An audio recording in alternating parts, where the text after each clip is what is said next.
Good morning. This is video blog 006.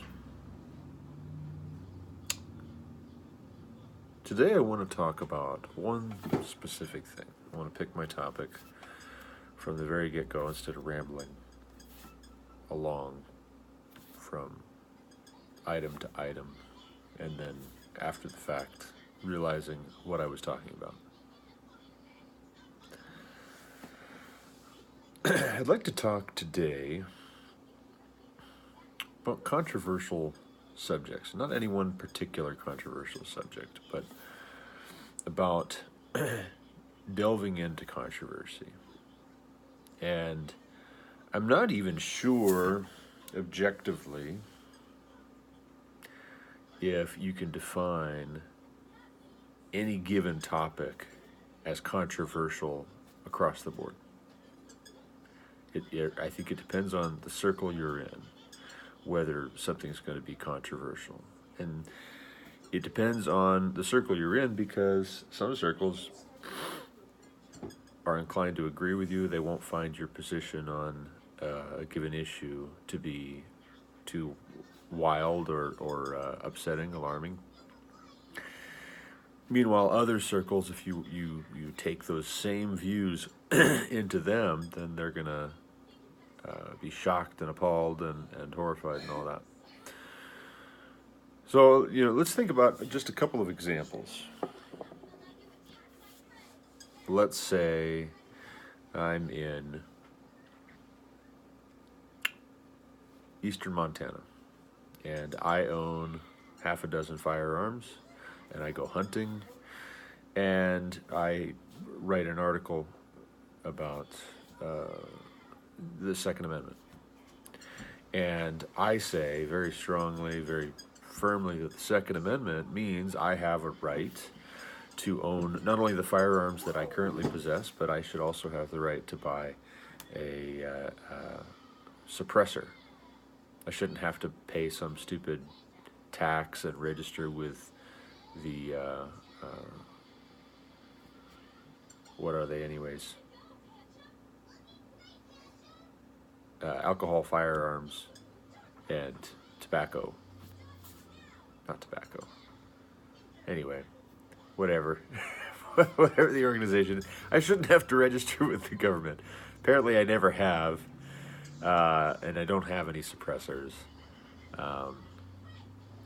But whoever it is that I need to register with under the current laws,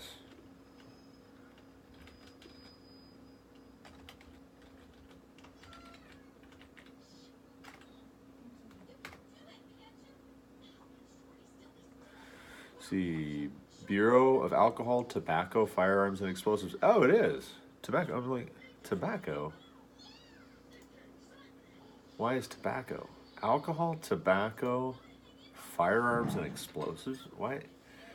The ATF. Okay. Now we've cleared that up. See, even if I don't know something, I'll find it out. Figure it out. Google. We've got Google. No, but anyway, back to the point. Say I write an article. I shouldn't have to register or ask permission from the ATF or the FBI or my local sheriff or anybody to buy a suppressor for my little Ruger 22 handgun. I shouldn't have to ask somebody's permission in this country, in America, according to the Second Amendment, to buy a suppressor for my AR-15. And I write that article, and if I were to publish that in the Sydney Herald, I don't think it would be controversial. In this area, it wouldn't be, because these people in eastern Montana, much more conservative, high ownership of firearms by farmers, ranchers, oil field workers. We're conservative, red state people. If I published that same article in New York, people would lose their minds and want to quibble about every little assertion. And they would say that it was just absolutely, it was insane. What am I thinking? I should be locked up for even suggesting that's what the Second Amendment means, and get out of here. Who do you think you are?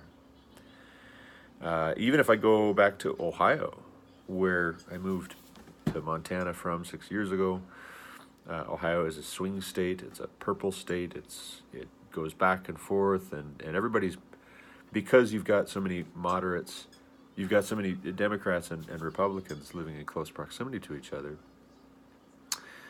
I think you have people that moderate their own views, partly because they're interacting with each other and they discuss, and then this person's argument partially persuades this other person, and vice versa. And so the political views are much more moderate, and Ohioans are much more likely to say, well, there's probably some middle ground that we could come to, and I'm not for an all-out assault weapons ban like the Californians and New Yorkers, but I don't have a problem if you need to register with ATF, alcohol, tobacco, and firearms. Tobacco? Really? Like, how did that start? Now I want to read the history of the ATF.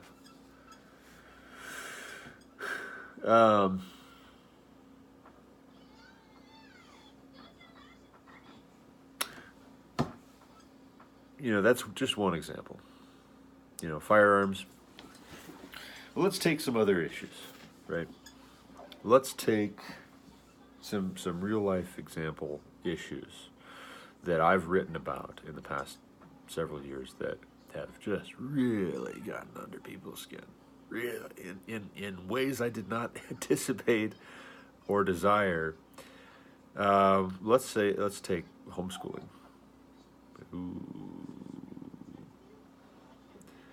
Homeschooling and public education. There's a topic. If you want to really get people riled up, you start questioning educational philosophy and priorities, and what is the nature of your options. Boy, even for me to say that, there's probably a couple people that are wanting to let's just close out of this right now. I'm done listening to this guy, But, I was homeschooled growing up. Most of my cousins were homeschooled growing up. I'm homeschooling my kids. My wife, let's be honest, my wife does most of the homeschooling. If I say we are homeschooling, I mean that I'm buying the curriculum and I'm saying, that looks really good, and I'm helping every now and then, but she's doing most of the work. But we homeschool. I am very much a proponent of home education over and above and against public education. I love and respect a number of people who disagree with me on that. I don't hate you if you disagree with me. I think you're wrong. That's that. And I have a right to think you're wrong. And you have a right to be wrong. And I have a right to be wrong. Okay. But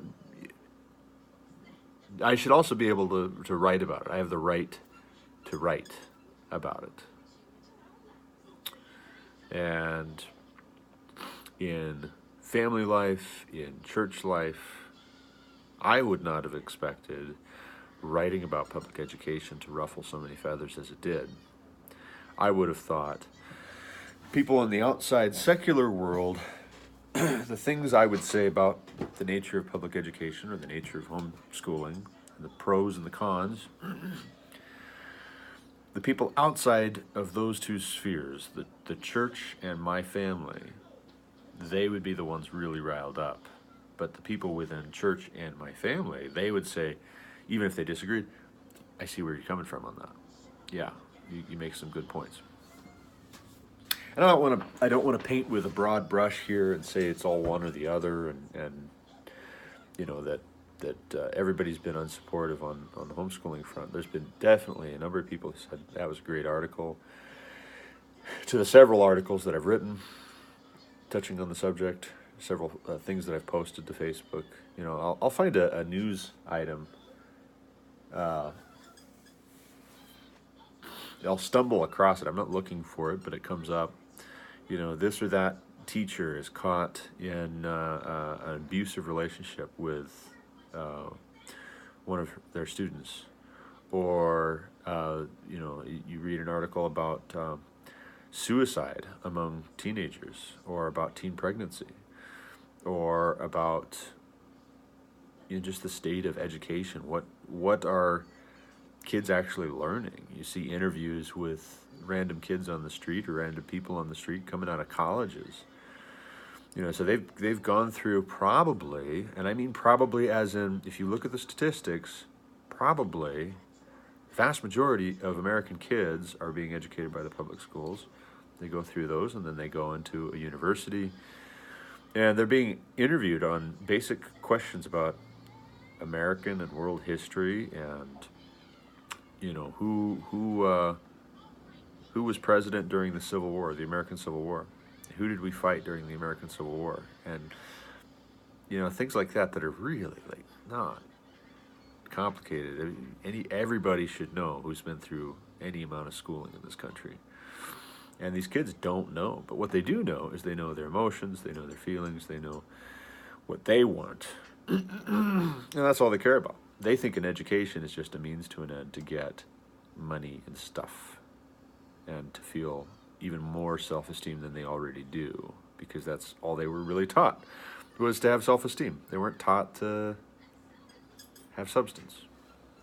And there's nothing wrong with self-esteem, but it should be hitched to substance. Or the pickup truck of substance is pulling the trailer of self-esteem, right?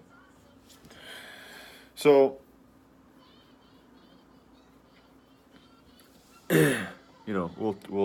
we'll take that issue of homeschooling and public schooling. I write something about that, and you have some people saying, yes, thank you, let's talk about this. You have other people saying, how dare you? How dare you? Who do you think you are? And getting really upset and bent out of shape, and same goes, another really surprising issue I didn't expect was going to be controversial was vaccines. and about half the people that were still watching this when I brought up homeschooling, they kept watching through that little bit. Now they're turning it off. I don't know hear what he's going to say about vaccines. But a number of years back, I published something to my Facebook. I didn't even write an article for the blog. It wasn't anything as serious as all that. I took probably 5 minutes to write out my views on vaccines, just very broad overview. And boy, howdy. Whoa, that's, man. I had no idea. I had no idea people felt as strongly as they do about vaccines. And I'll note, I've got several family members that are in the medical community. They've been through medical school, they've been through nursing school, and not all of them are in the same camp. But especially, my wife's got an aunt who has shared articles with me, shared resources that shed a different light on the nature of the vaccines debate, and which show a history for modern medicine which should cause any informed consumer of modern medical care to do a little bit more research. That's all I'll say. And here's the thing too, this bugs me on a fundamental level. I've been tiptoeing through the tulips on most of these videos, but this really upsets me. This came out in the vaccines debate, where I had a number of people who are these experts in medical care.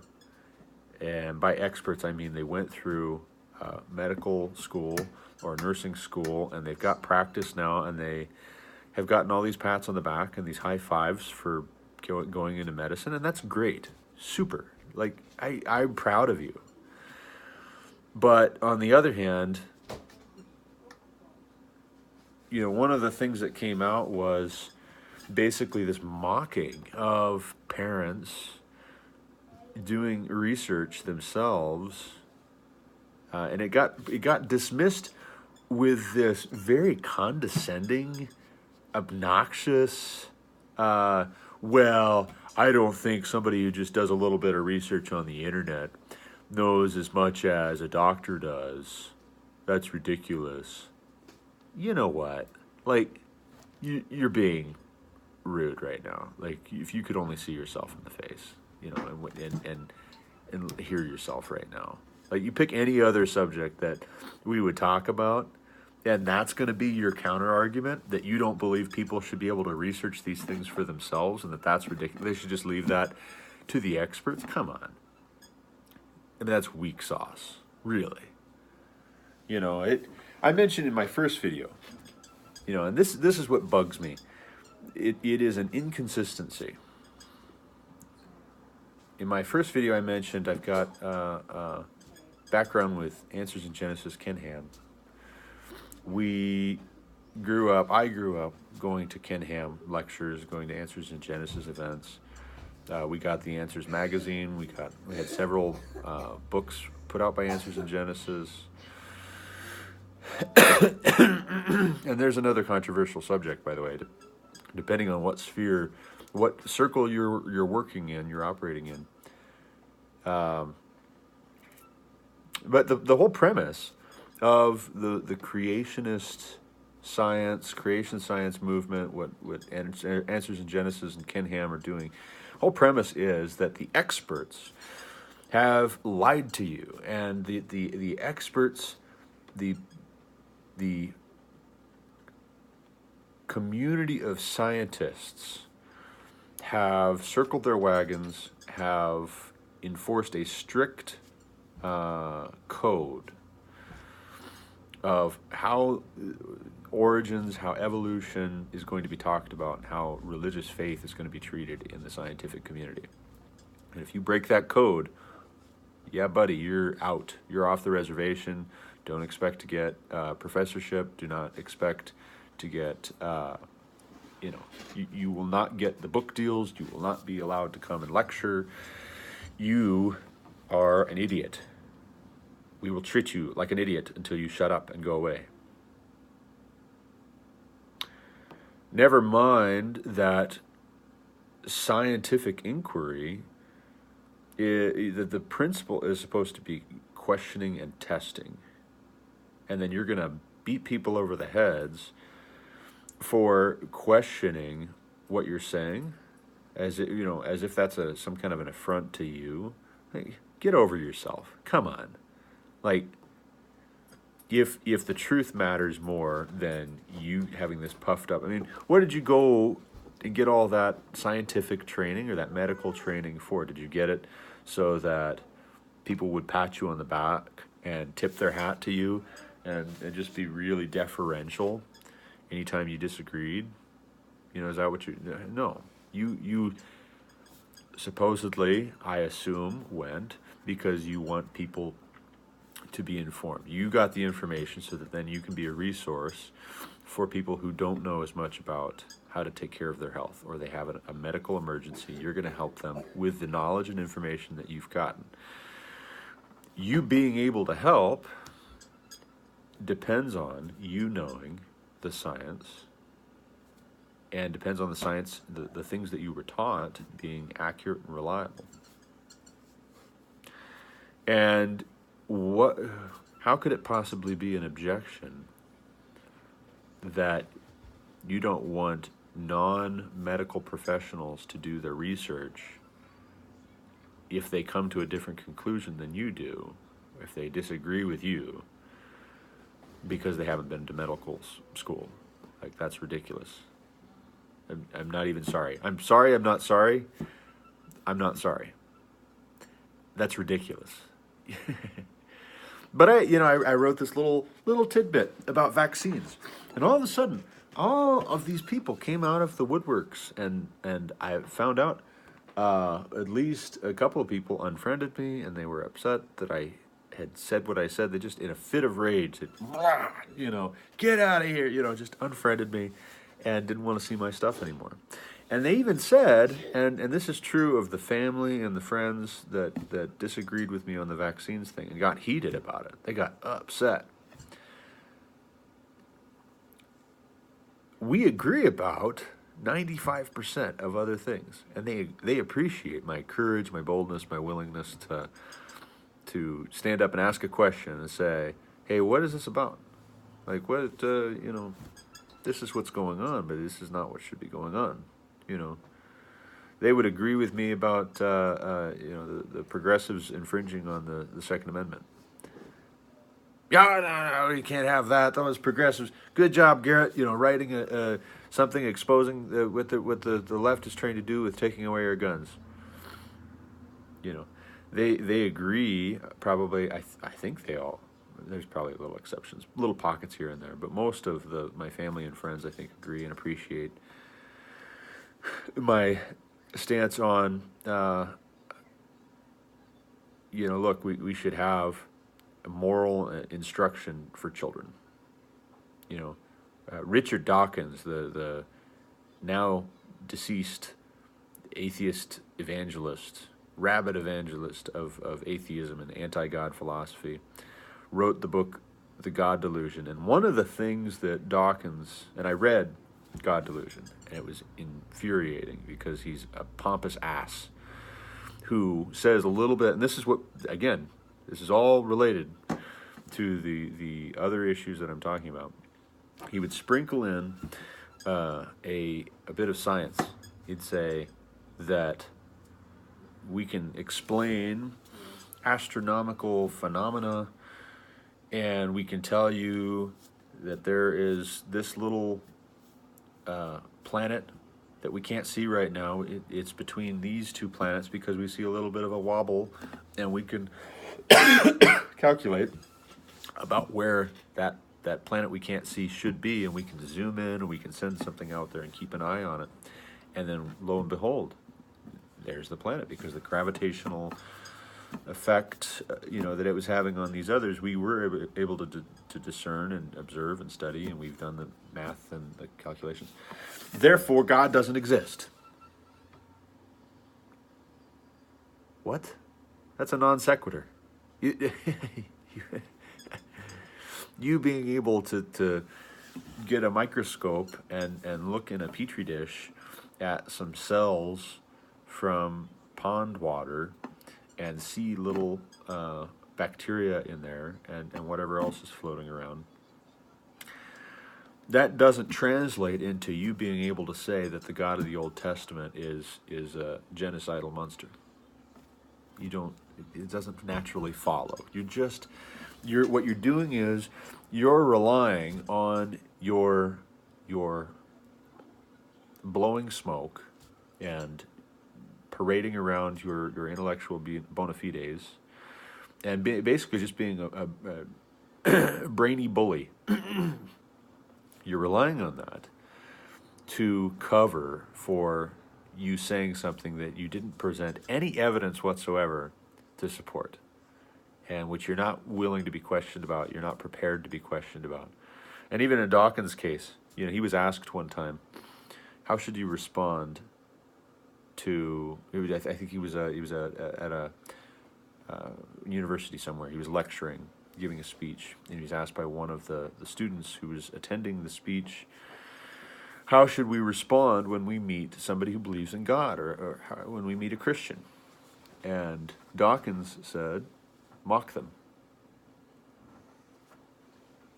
Mock them. Make fun of them until they go away. You arrogant so-and-so. Who do you think you are? Well, anyway. Point being, controversial subjects can pop up anywhere. And if you don't know your audience, you don't know exactly what they think on a given issue, because you've never talked about that issue with them. Or if you have a mixed group and there's people from various different political, religious, cultural backgrounds with different opinions of their own, in addition to the influences that they grew up with. If you drop big questions or big assertions about things that people disagree about into the midst of them, you will get different responses. Or you'll get no response. You'll get people just completely tuning you out. I don't want to get into all that. I don't want to listen. I'm afraid of other people getting upset, so I'm not going to enter this discussion, because once I enter it and say I agree with this, then these other people are going to jump in and they're going to, bare their teeth, and claws are going to come out, and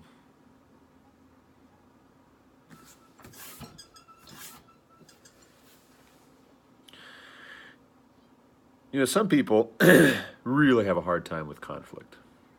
And by hard time, I mean they avoid conflict at all costs.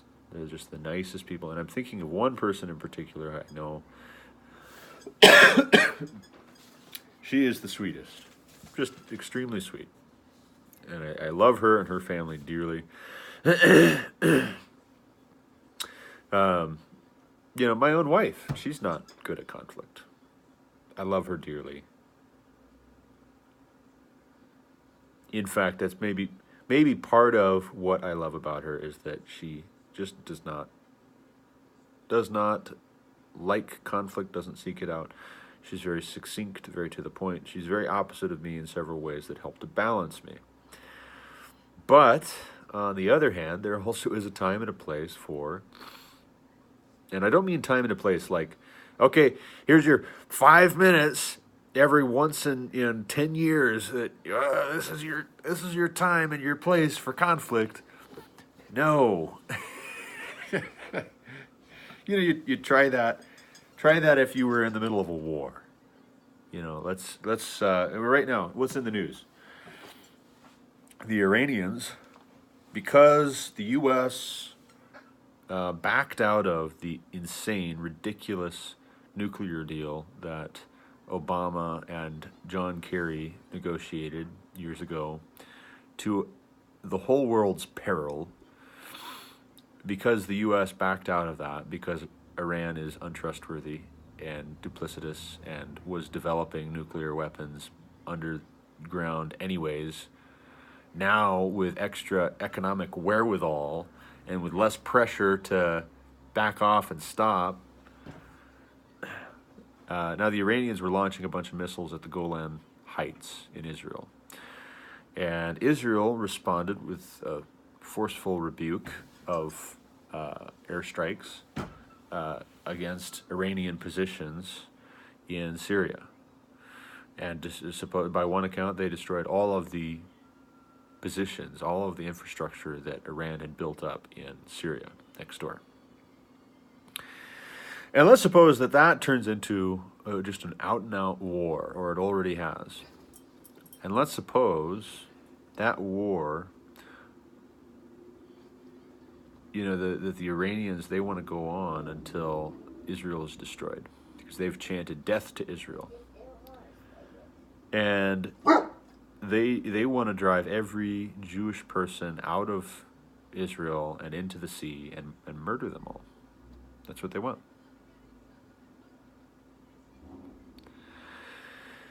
The Israelis, they could say, well, there's a time and a place for conflict.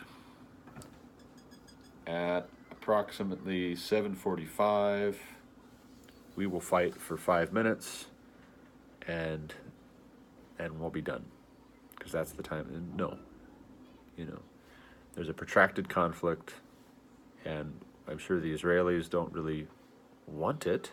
But once the fight comes, and it's an existential one, where their lives and their children's lives, their whole future as a people depends on them fighting, then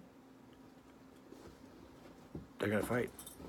And you better hope that their soldiers don't just fight for 5 minutes and then give up, or else they're lost. if they're willing to fight for 5 minutes and the Iranians are willing to fight for 10 minutes, guess who's going to win? You know, unless those Israelis can settle it in 5 minutes, you can't just declare a unilateral peace. You know, with controversial subjects, you know, the Bible warns, it says at one point, have nothing to do with a contentious man. You know, warn him once, warn him twice. Afterwards, have nothing to do with him.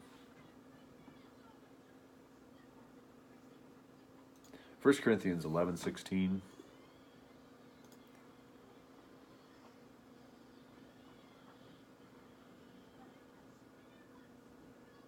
No, that's not it.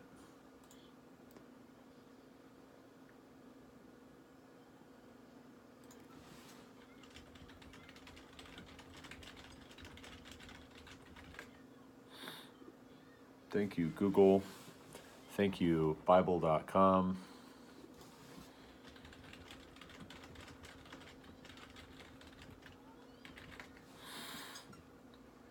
There we go. Titus 3:10. I wanted to get the quote exactly right. Titus 3:10. As for a person who stirs up division, after warning him once and then twice, have nothing more to do with him, knowing that such a person is warped and sinful. He is self-condemned. Verse 9. But avoid foolish controversies, genealogies, dissensions, and quarrels about the law, for they are unprofitable and worthless.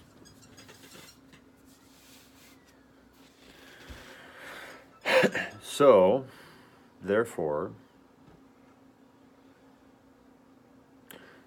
does that mean we should not talk about anything about which people might disagree? Honest question. Genuine question there.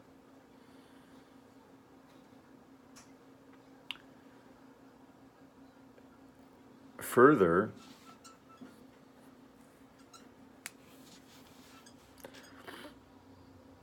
should we avoid, you know, on the one hand you could say, if somebody states their view and I disagree with it, I'm just going to be quiet. I'm not going to say anything back. I'm not going to respond. I'm not going to get into that.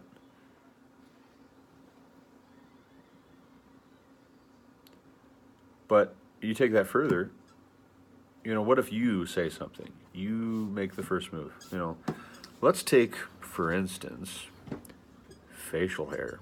Let's take beards, for instance. You know, here's something I didn't expect was going to be a lightning rod for controversy. But again, it depends on what circle you're in, who you're talking with, whether something might be controversial or not. You know, I wrote one article, and I don't even remember at this point, which one did I write first? I wrote the one about beards first. March 10th, I wrote an article for the blog on beards and why men should grow them. And you can see I've got a little bit of something coming in here, and you know, if you give me a week or two, I might be clean shaven again. I go back and forth, and it depends on if I get sent out to a customer doing automation for oil and gas. Different customers require that you be clean shaven before you come on site, so that if you put on a SCBA, a gas mask, basically, to say self-contained breathing apparatus is what an SCBA is. Same thing as a scuba, which is a self-contained underwater breathing apparatus. But you know, I have a little bit of facial hair right now. It's not as much as it has been at different times. It's certainly not as much as many men sport, but I have some. And I wrote an article outlining, trying to explain, because I had tried discussing this topic and had gotten nowhere. I wondered if maybe if I was in talking about it in person and just kind of rambling through what my view was. If maybe somebody had misunderstood what I was saying or hadn't explained it fully or whatever, so I thought I'll write an article about it. I'm going to write it out, and I'm going to say, beginning to end, here's what I'm thinking. And then, like I said in some of my other video blogs, I'd write it out. I can look at what I'm saying, and I can see the holes, and I can see, you know what, that's a little bit stronger worded than what I should actually not only say, but I shouldn't feel that way, I shouldn't think that way. And not only am I editing my writing, I'm also editing my own thinking. I'm editing my thought process, which is incredibly useful. I think it's been a critical personal development tool for me. But I write this article and I say,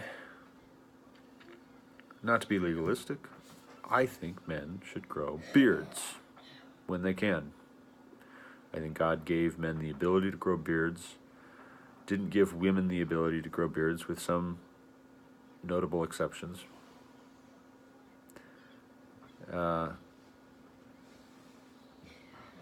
He gave us the ability to grow beards for a reason. I don't know what the reason is. I can speculate. I feel free to speculate. Where is it written that I can't do that and say, I think that God gave us the ability as men to grow beards for the same reason that he gave the male lion his mane. It's glorious. Okay, it's a sign of his prominence, his position, his glory. You know, and women likewise, they have their own glory. I wrote on March 15th, Embracing Femininity and the Glory of Long Hair on Women. And in both of those, I'm saying, here's my view. My view is informed by my Christian faith. My view is disturbed by androgyny in popular culture, which blends and blurs the line between men and women. And we've written a great many articles on the blog about the LGBT agenda, about what disaster is going to come to our nation and our people if we can't even figure out when a man is a man and a woman is a woman, and when feminism beats men over the head for being men and shames young boys on up from kindergarten into their adulthood for being masculine and tries to change them fundamentally through engineering, social engineering, through manipulation, through coercion, through nagging. So we've written all these articles about this. I didn't think I was going into controversial territory to say, I think growing a beard can be one of the ways that we honor God. Not legalistic. It doesn't make us holy. It doesn't mean we're getting into heaven. There's a lot of guys with glorious beards who I'm sure don't know Jesus and live like the devil. And for all I know, Satan's got a beard too. But all the pictures I've seen of Jesus, he always had a beard. Just keep that in mind. You know, that article about beards struck a nerve with some and was upsetting. And I still don't understand why vaccines, home education, creation versus evolution, firearms, facial hair, you name it. I don't understand why so many are so averse and so reluctant to even talk about those things. You know, if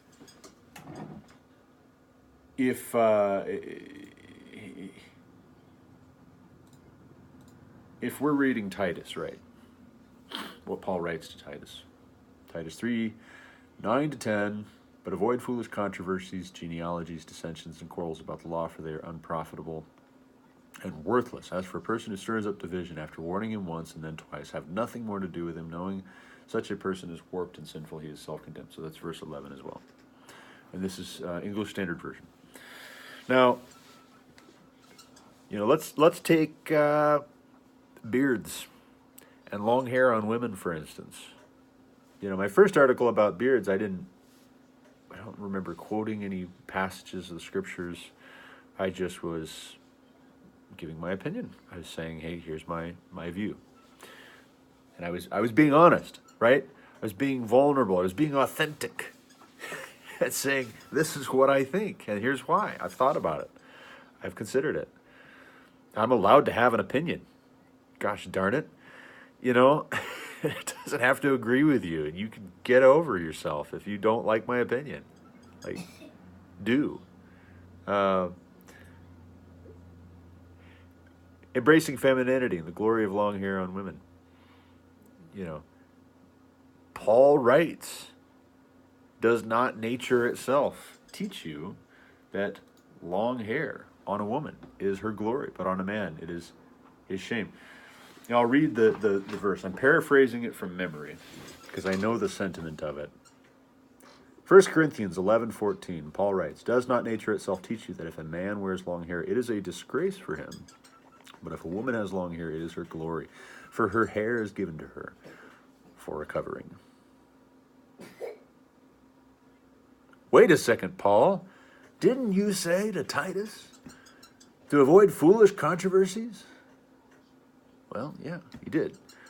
But apparently, saying that there should be two distinct genders and that you should express those genders in distinct ways, and telling people that your hairstyles should be distinct between men and women, apparently that's not what he was talking about.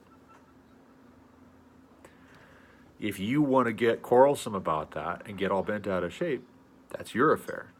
But to bring up the subject, if all Scripture is God-breathed and profitable for teaching, for reproof, for correction, and for training in righteousness, that the man of God may be complete, equipped for every good work. 2 Timothy 3:16-17, which is another verse I quoted in my article about long hair on women. All Scripture is God-breathed. And that means that Genesis, in the beginning, God created the heavens and the earth, is God-breathed.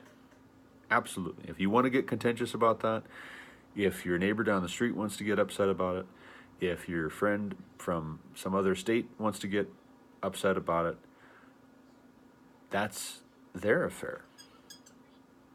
But for us to believe those things, to say those things, to communicate those things, especially if we have sought a platform, that is not a fault.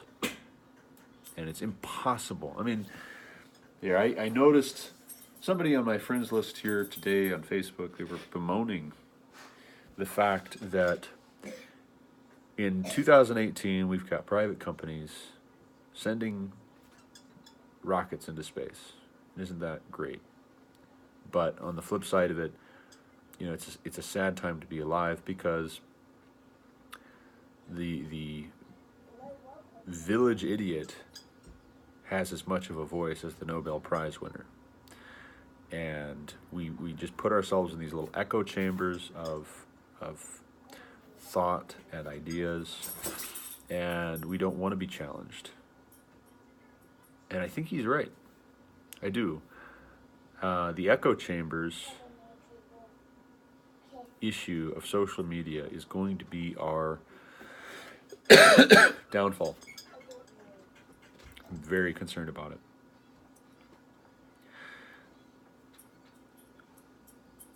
We should have to interact with people we disagree with about things we disagree about. We should be learning how to disagree agreeably, because it's not a question of if, it's a question of when. You're going to disagree with people. You just are.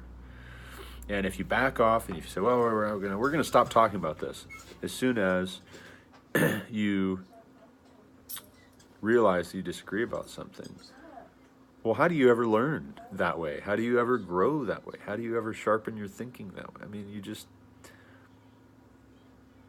I don't know. For me, I can't do it.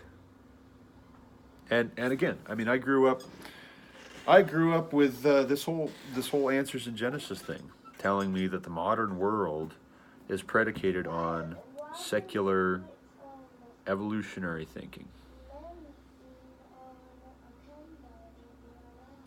You've got Dawkins saying, if you meet a Christian and they start telling you what they believe, just mock them until they go away.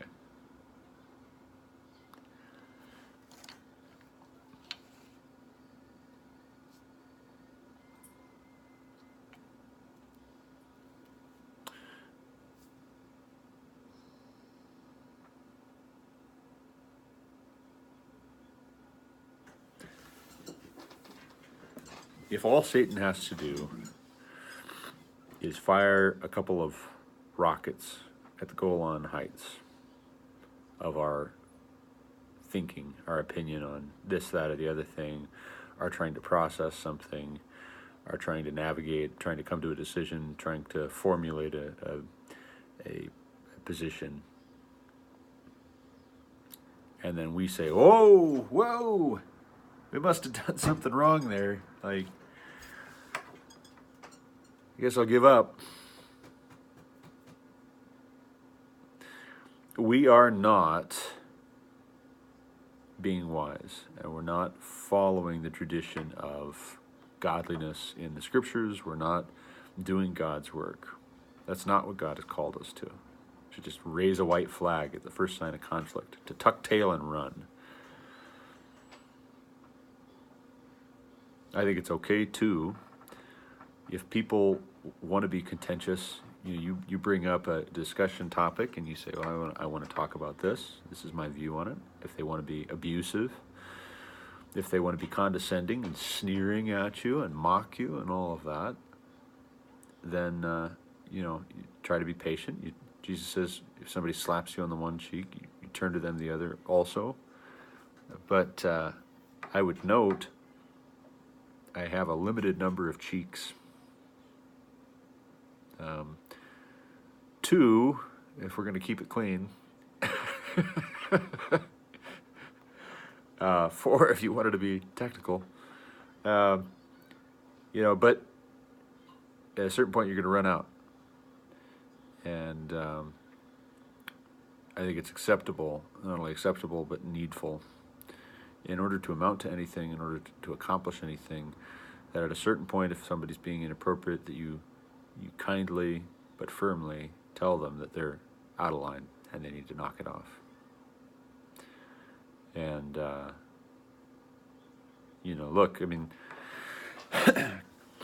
what does Jesus say in Matthew 18? It says, if your brother sins against you, go to him privately, make your case. And if he won't listen to you, you take along 2 or 3 witnesses and you go back and you get back after it. And if he won't listen to the 2 or 3 witnesses, then you take him before the church. And if he won't listen to the church, then you have nothing more to do with him. Treat him, well, no, not nothing more to do with him. You treat him as a tax collector or as a non-believer. Because that's how he's acting. The gospel, it should not be in the church that we do not know how to disagree. We don't know how to be told that we're wrong. You don't have to agree necessarily that you're wrong. I think it's okay to hold out, to ask questions, to inquire, to examine it, to consider it. And not only is that good, I think that's healthy. It's proper. It's wise. But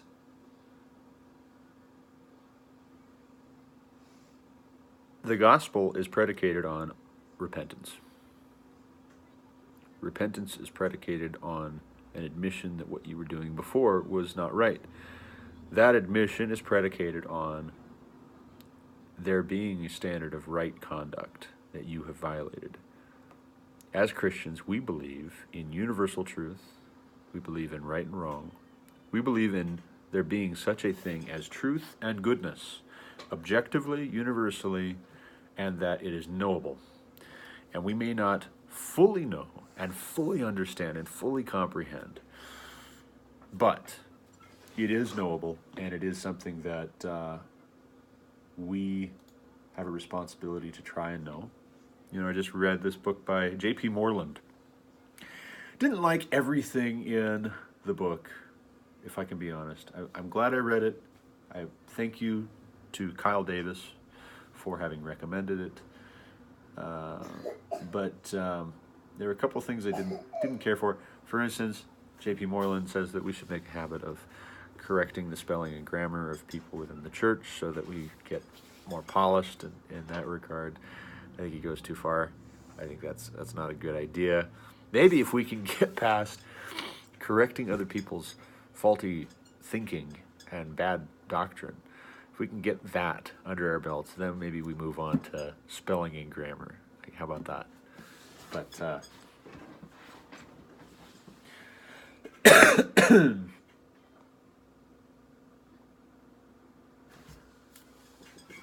one of the things that struck me in reading Moreland's book is he's talking about, you know, the title of the book is Love Your God with All Your Mind. And he's talking about how intellectually the church has become very tepid. And with the history of modern Christianity having intertwined itself so much with evolutionary thinking, with secular worldviews, we've brought in the experts of secular, godless, atheistic science, and we've allowed them to mock us and mock our faith. And then we've said, oh, okay, yeah, oh, I'm sorry, you're right, yes, millions of years, yes, I'm sorry. You know, instead of standing firm on, God said, let there be light. And there was light on the first day. And there was morning and evening on the first day. You know, that's what it says in Genesis. That's the basis of our faith. And if you can't believe that God has the ability to create in a day, if you don't believe he did, or that he had the ability to create the earth and the universe with the appearance of age, you know, why would that be too hard for God? Just, come on, like, think about it. You know, if we're going to believe in the resurrection of the dead, and Paul writes at one point, if there is no resurrection of the dead, then we are above all men to be most pitied. Think about that. If there is no resurrection of the dead, what is our faith about? What are we doing? You are hoping for an eternity that is not going to come. And this life is all there is, and you might as well just eat and drink and be merry, for tomorrow you die. The same secular scientists, the same atheists like Richard Dawkins, who are going to mock the idea of God creating everything in 6 days and resting on the seventh, or God sending a global flood and saving only Noah and his family alive, along with 2 of every kind of creature. Richard Dawkins, that same Richard Dawkins, is going to mock the virgin birth. He's going to mock the death, burial, and resurrection of Jesus Christ. He mocks every element, every supernatural element, and therefore also the moral philosophy, the teaching of Christianity. Because here, I mean, like C.S. Lewis says, you know, Jesus is either Lord, liar, or lunatic. Liar, lunatic, or Lord, I think in that order. Because you set up the negatives first, and then you leave the... Anyway.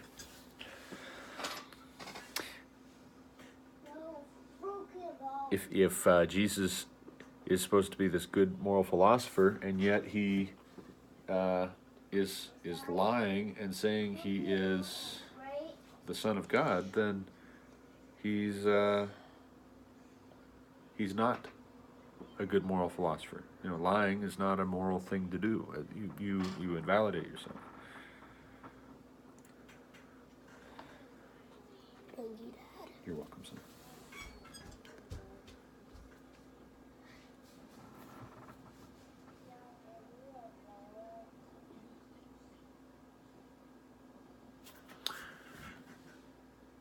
The church has brought in secular science to mock our ability to be intellectual. And we've ceded that ground, we've given it up. We've said to the godless world outside the church, we'll let you do our thinking for us. We've bought the lie that faith and reason are two disparate things that are not related to each other. You can't mix them. They're like oil and water. And that the people who don't have faith, we should leave the reason to them. And that if we're going to have faith, we're going to have to forego reason. That is not biblical. It is not reasonable. It is not wise. It's not necessary. In fact, to the contrary, as J.P. Moreland asserts, there's this critical part of what Jesus says the greatest, first and greatest commandment is when he's asked in the Gospels. Love the Lord your God with all your heart, with all your strength, with all your mind. With all your mind. Love your God with all your mind. How do you do that? Well, you study and you think. You put your mind to work. You exercise your mind like a muzzle. And you subject all of your thinking to God's word. You study the scriptures. You know, there's that proverb. It says that it is the glory of God to conceal a matter, but it is the glory of kings to seek a matter out. We are supposed to be thinking as Christians.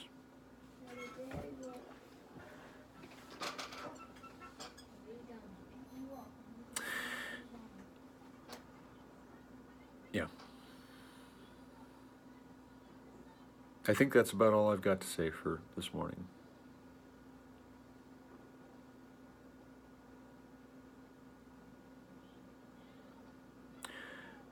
Thank you. Thank you for watching. Thank you for listening. If you have any thoughts to add, you're welcome to. A couple of takeaways. I would highly recommend, if you never have, take a look at Answers in Genesis, their material. I've got a link to their YouTube page on my YouTube channel here. It's one of the featured channels. It's Answers in Genesis. Check them out. I've mentioned Ben Shapiro and Dennis Prager and Matt Walsh here in recent videos.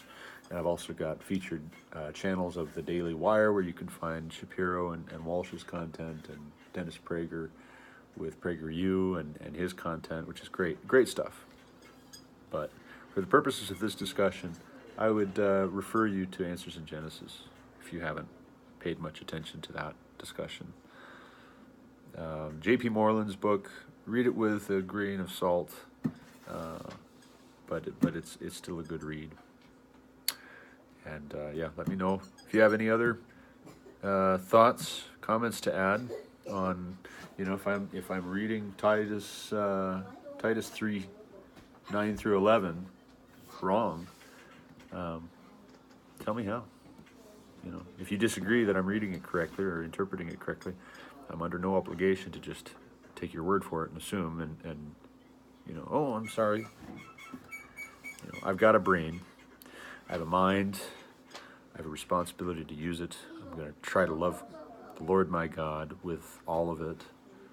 And so therefore I can't skip out on the opportunity to ask you if you think that verse means we shouldn't get into abortion and the LGBT movement and public education, and that those are a distraction from the gospel, and we have no business talking about them. Make your case. So, thank you. Have a good Saturday.